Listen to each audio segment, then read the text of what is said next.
হাই বন্ধুসকল, আজি মই গৈ আছোঁ অমৰনাথ মন্দিৰ আৰু মই গৈ আছোঁ শ্ৰীনগৰৰ পৰা বালতালত আমি ৰাতি থাকি উঠি আমি তাৰ পৰা অহাকালি ৰাতিপুৱা তাৰ পৰা আমাৰ যাত্ৰা আৰম্ভ হ'ব।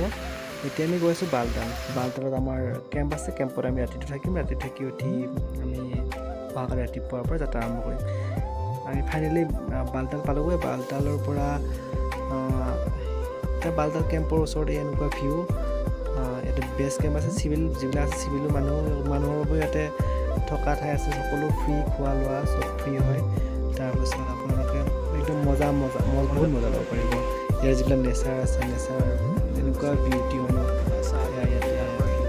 তাতে থকাৰ পিছত সময়খিনি এনেই আৰু এনেকৈ টাইম পাছ কৰিলোঁ। তাৰপিছত বাহিৰত আমি খাবৰ কাৰণে গৈছিলোঁ। এখন হোটেল হৈছে ৰাজস্থান ইয়াতে চাওমিন দি আছিলে। তাৰপিছত এনেই টেষ্ট কৰিবৰ কাৰণে খাই চালোঁ। মজা বনাইছে আৰু তাৰপিছত আমি খাই উঠি আকৌ আমি ৰাতি কেম্পত থাকি উঠি ৰাতিপুৱা যামগৈ আৰু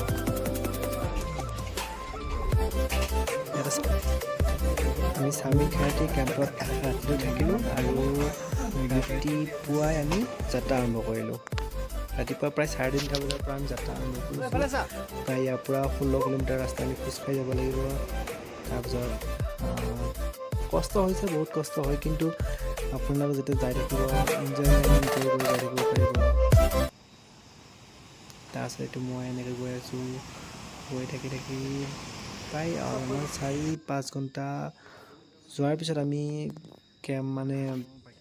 মন্দিৰৰ যিটো মেইন গুফা হয়, সেই গুফাটো পবিত্ৰ গুফা হয়। সেই গুফাটো আমি পাইছিলোঁগৈ আৰু কষ্ট হয় কি ইয়াতে অকল যিখিনি মানুহ বয়সস্থ 70 ইয়াৰ্ছ যিখিনি ওপৰ আছে সেইখিনি মানুহৰ কাৰণে লাগু নাই এইটো ৰাস্তা।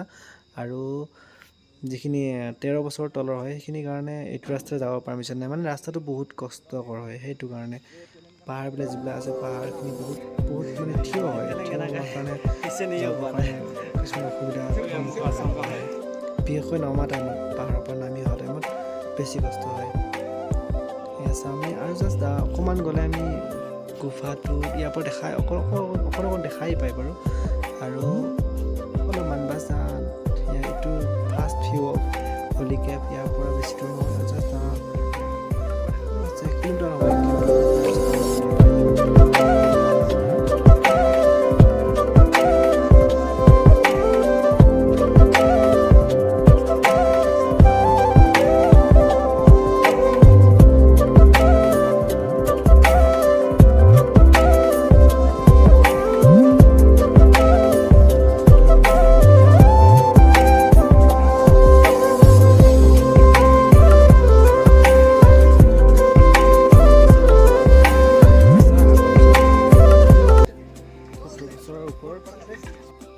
ফাইনেলি আমি আহি একদম বৰফৰ এটা লেয়াৰ পালোঁ আৰু এই লেয়াৰটোৰ ওচৰত আপুনি পোৱাৰ লগে লগে এনেকুৱা এটা ফিল কৰিব ন, আপোনাৰ যিখিনি ভাগৰ কষ্ট আছিলে সেইখিনি একদম ঠাণ্ডা হৈ যাব।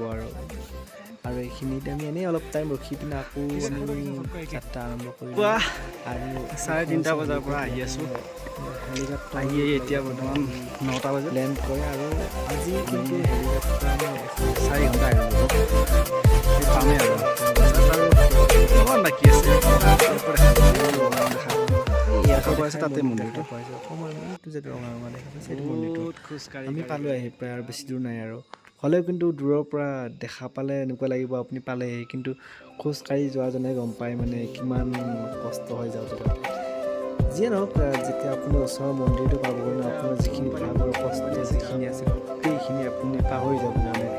কিবা এটা বেলেগ এটা এনজয়মেণ্ট বা কিবা এটা বেলেগ ফিল হৈ যায় আৰু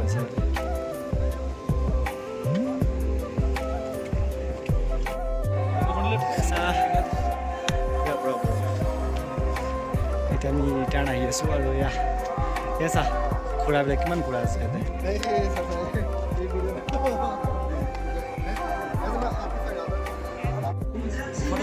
ফাইনেলি আমি 16 কিলোমিটাৰ খোজকাঢ়ি মোবাইল আৰু বেগ লৈ যোৱা ন, গতিকে মোবাইল আৰু বেগটো বাহিৰত থোৱা ঠাই আছে। আমি তাতে থৈ পিনে আমি মন্দিৰখন কৰিম আৰু মন্দিৰত আমি কিছুমান মোবাইল লৈ যোৱা পাৰ্মিশ্যন নাই। তাতে কিন্তু বহুত কষ্ট পালোঁ, বৰষুণ আৰম্ভ হ'ল আৰু বৰষুণত বহুত তিতিলোঁ।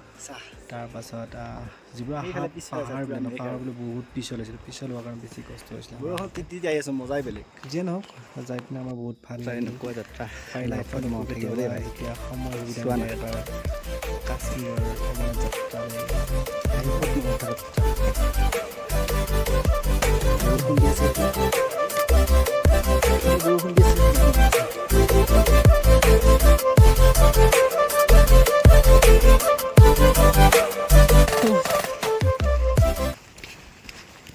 প্ৰায় 34 কিলোমিটাৰ আজি খোজকাঢ়িলোঁ, তাকো পাহাৰত উঠাটো কিমান কষ্ট সেইটো আপোনালোকে জানে আৰু।